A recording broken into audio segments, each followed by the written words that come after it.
Oi pessoal, agora a gente vai tratar nesse vídeo com um pouco mais de dificuldade a redução do segundo movimento da Sinfonia Opus 21 em Dó maior de Beethoven.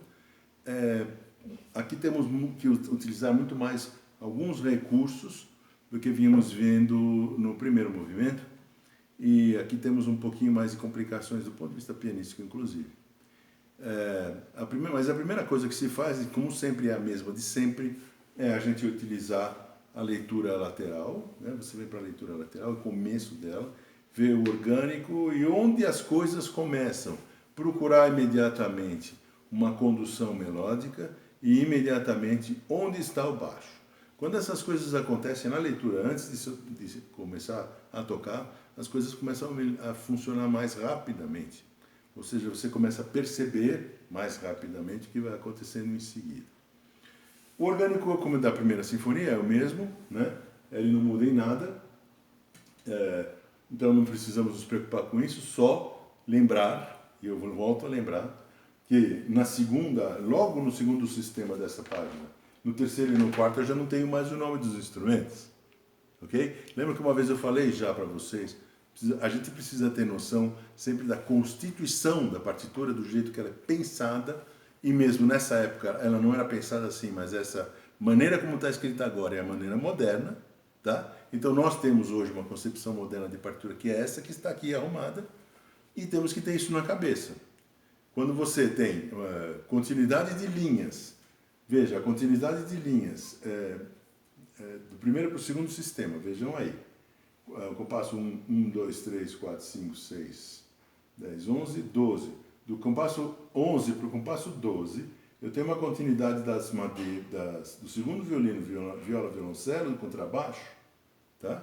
Que me leva para baixo a leitura, e aí para cima eu tenho que ter na minha cabeça a constituição dos sopros e metais, para que eu não me perca na leitura. É isso que eu quero dizer com a ideia de constituição da partitura, tá? Muito bem, então eu olhando então para a partitura, eu vejo em primeiríssimo lugar que o acorde, o Beethoven modulou para o segundo movimento, ou seja, ele está aqui na tonalidade de Fá maior. Além de estar na tonalidade de Fá maior, ele também utilizou um outro metro, aqui está 3/8, diferente do 2/4 de lá. E a linha, que é a condutora, ele nos ajudou nesse aspecto, aparece absolutamente sozinho, no segundo violino. Bom, já que então essa é a linha, ele está conduzido com esta linha, vamos tocá-la agora, nesse momento, com a mão direita.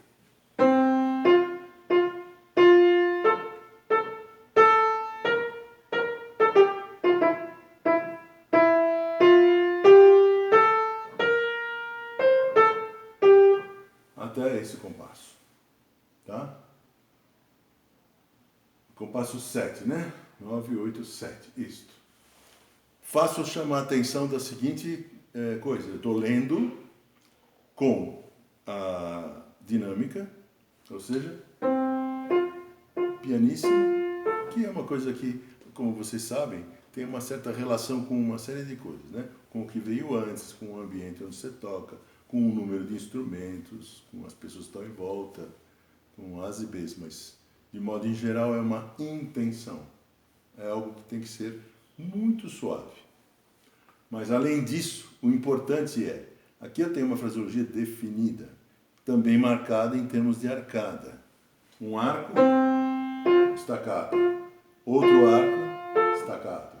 Outro arco, staccato. E um arco só. Corta o arco, outro arco. Ok? Muito diferente disso.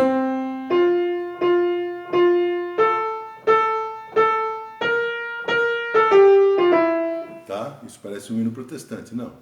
A melodia do Beethoven é cheia dessas minúcias do ponto de vista da fraseologia. Ok?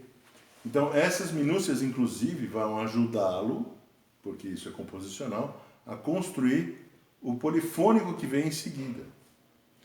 Aqui nós temos justamente tem uma dificuldade um pouco maior de redução aqui, em termos de leitura e realização, porque até então a gente vinha vendo a redução harmônica das coisas. Eu sempre falo linha, baixo, harmonia, mas não falamos ainda, e agora nós vamos ver aqui, sobre a polifonia. Isso quer dizer, não exatamente a polifonia de um ponto de vista geral, porque a harmonia também é polifonia, mas uma espécie de contraponto ou contracantos, né? Linhas que têm uma certa autonomia, uma certa independência, que usam alguma coisa dos elementos que o contraponto usa enquanto invenção, que é o caso, por exemplo, aqui da imitação. Ele vai colocar imediatamente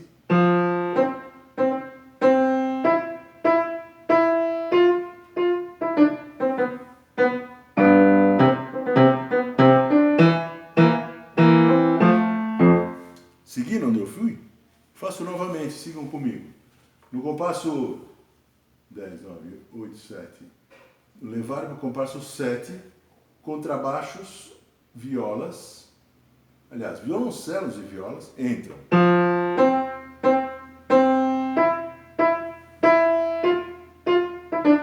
Agora contrabaixo.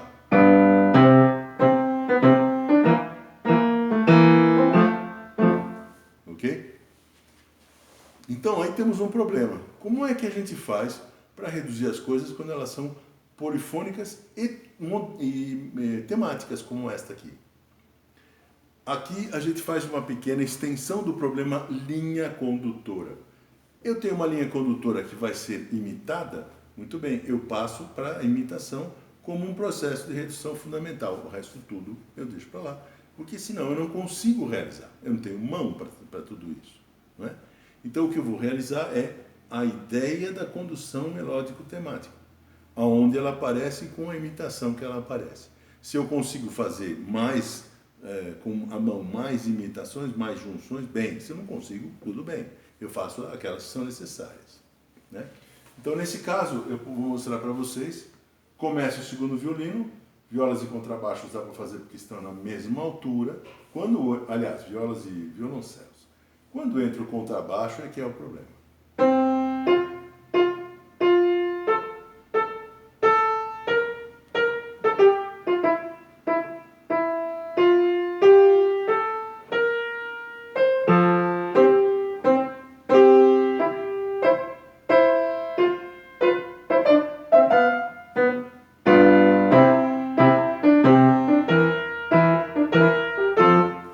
Aí eu tenho que fazer várias opções.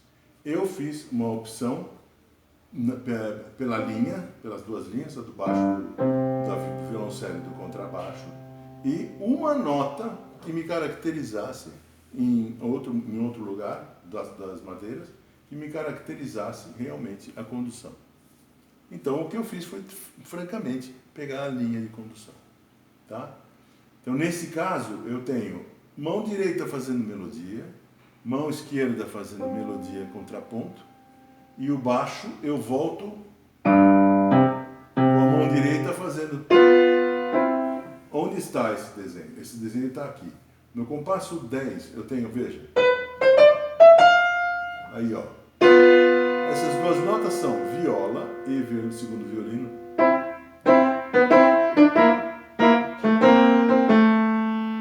segundo violino e viola, faço com a mão direita. A polifonia é possível.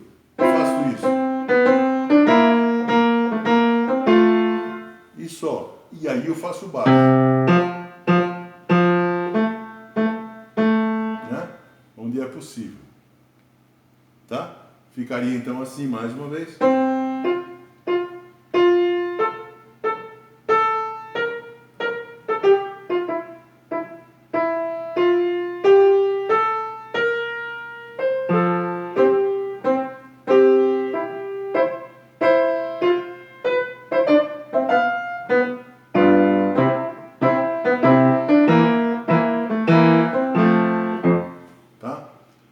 No compasso 12, por outro lado, nós temos a entrada das flautas dos dois oboés e do primeiro violino fazendo o tema. Aí é que vem o nosso problema, temos que fazer de novo uma outra escolha. Estava tão legal fazer aqui, porque estava tudo embaixo da mão. Mas aí ele tinha que complicar, tinha, porque a maneira de continuar a peça vai para aquela região. Então quando eu chego aqui, ó, eu tenho que dar um jeito de mudar.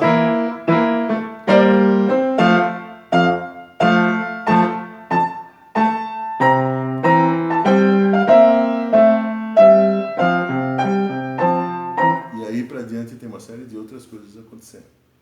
Então eu tenho de entrar com a linha em outro lugar. O que me fez optar por final daquela frase do compasso que vem do 10 e o 11 para o 12, para a mão esquerda. Veja, eu faço isso, ó. Com a direita, agora eu faço com a esquerda. Não vai ter jeito. Tá? O que eu posso fazer a minha dificuldade pianística é grande. Então, em vez de eu fazer a terça, eu faço isso. Só o desenho final da linha melódica para que eu possa entrar com o tema na mão direita, né? E aí, daí para diante eu tenho um acompanhamento harmônico, não tenho mais polifonia, a não ser as mudanças de notas internas da harmonia. Já melhora um pouco, volta aquela nossa ideia de que eu faço a harmonia quando eu puder, dentro do recheio harmônico, e uso o baixo, veja.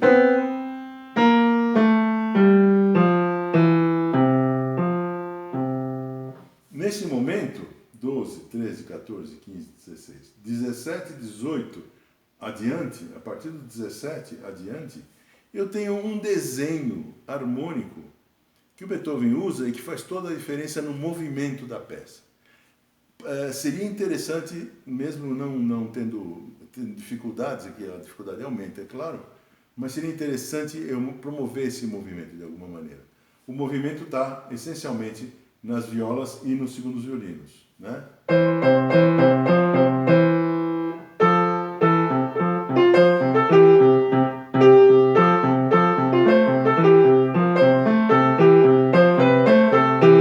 Tá? Mas os segundos violinos não serão fáceis de serem encaixados. Então, o que eu tenho que fazer, importantemente, é o movimento das violas.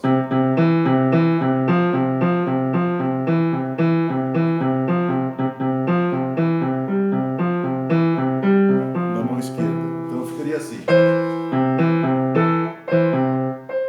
Desculpa. 15.